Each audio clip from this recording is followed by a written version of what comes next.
Can you give us just a bit of a history of Governor's Camp? Well, Governor's Camp is a place where the old colonial governors had reserved for them. It wasn't a camp then, it was a camping site, and when they got tired of governing or misgoverning, whatever it was, they sent their ADC up here who erected some tents, and eventually they came down and enjoyed a few hours or days or weeks of peaceful country existence. And this place here, this actual site, was always reserved for Government House. No other camper could come into this.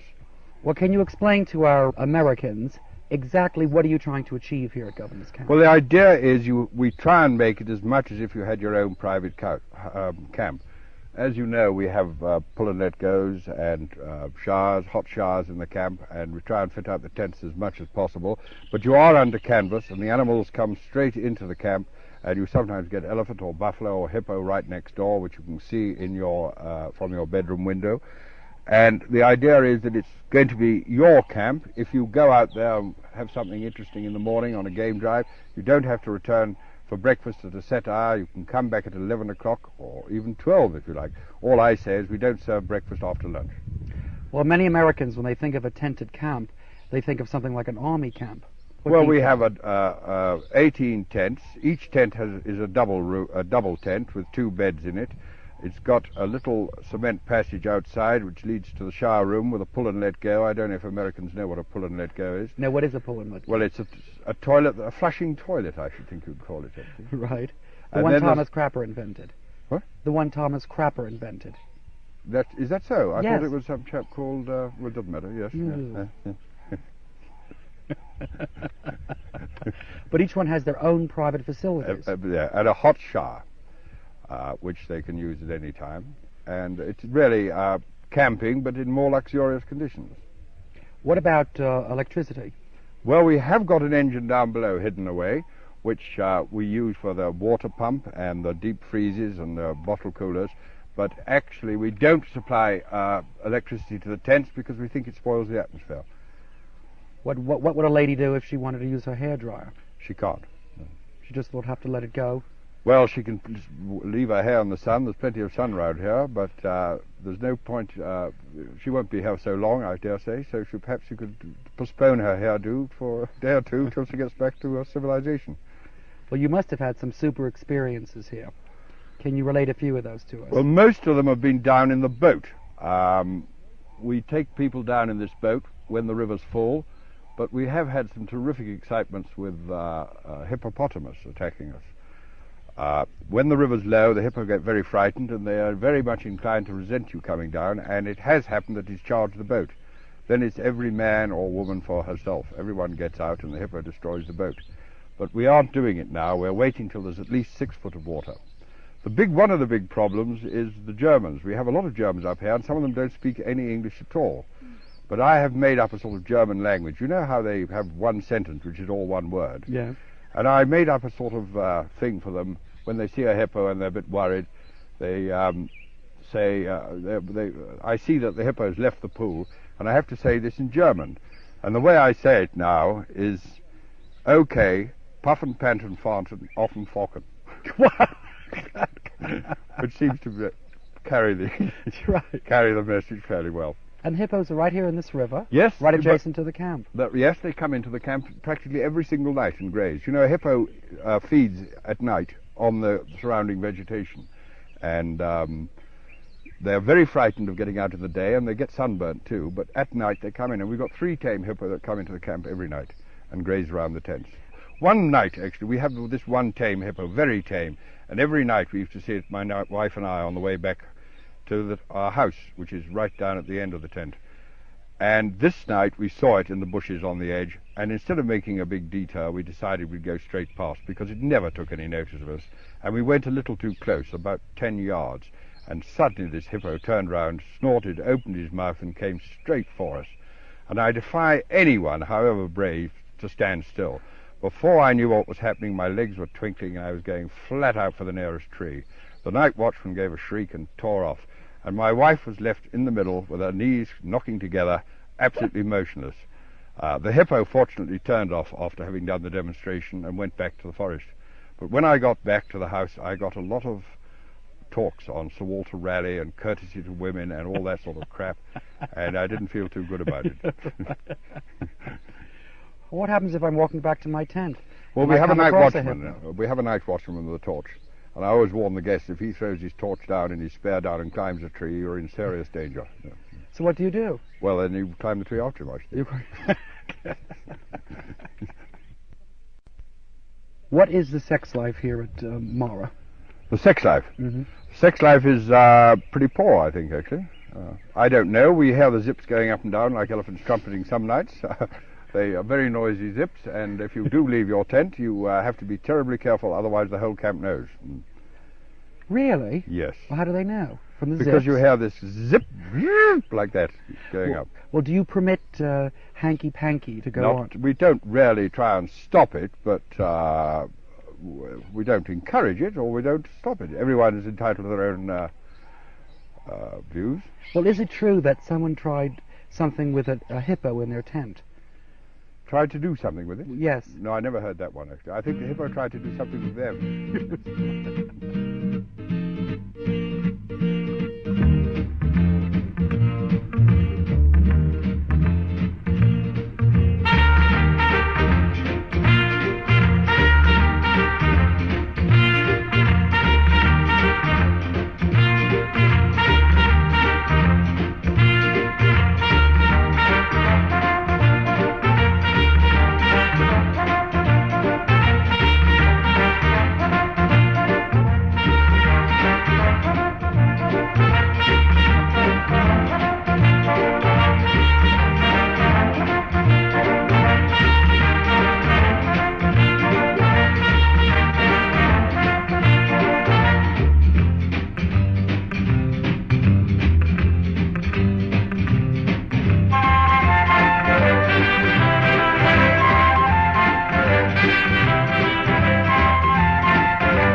Puki, how would you go about marrying a girl? Is the first step asking her father?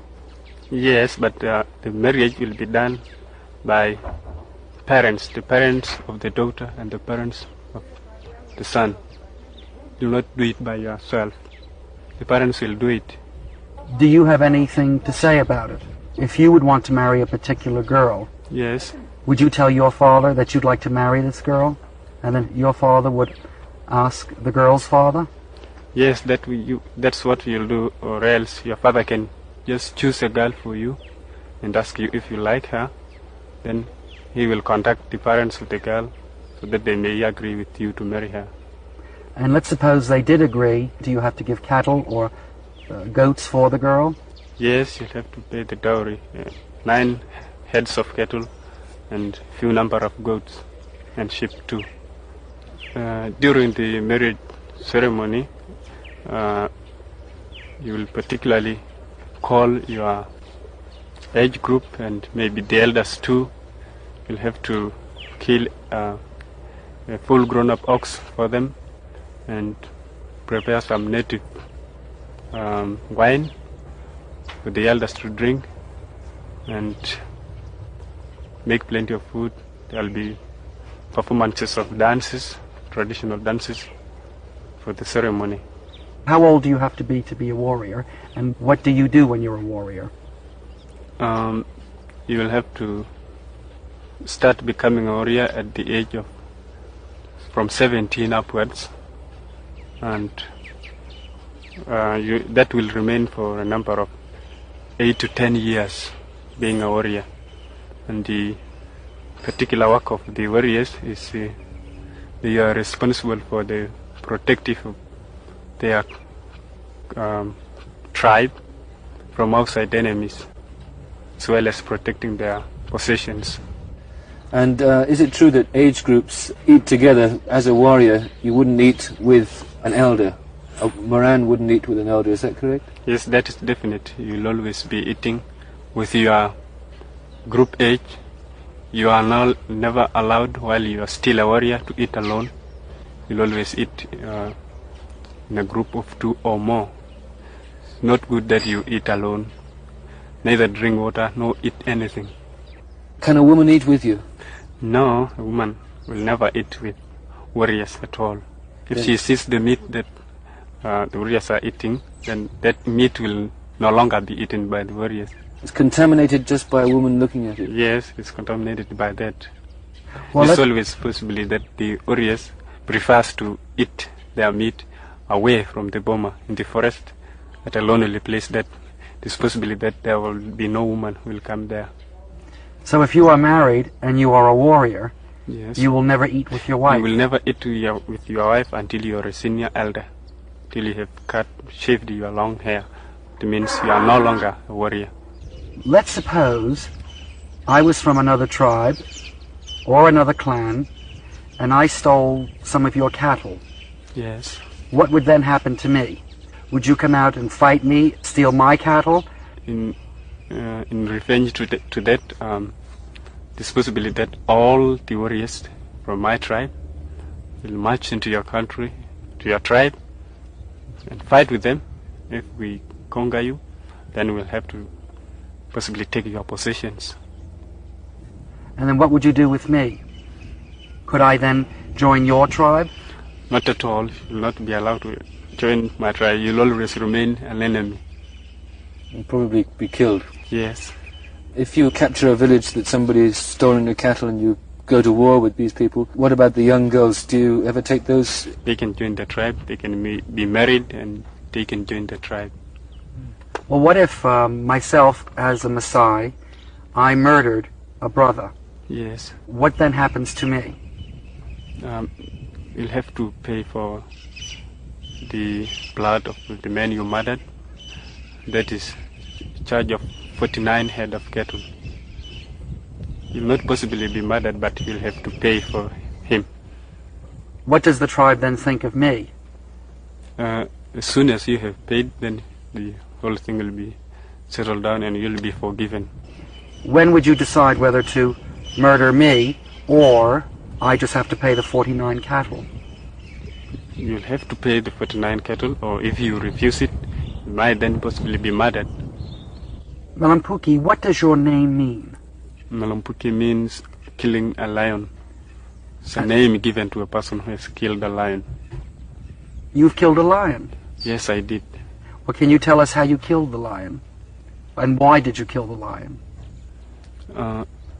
As it is the responsibility of the warriors to guard their positions as well as their tribe. It happened one day that lion came into our village and it killed a cow. Unfortunately, it escaped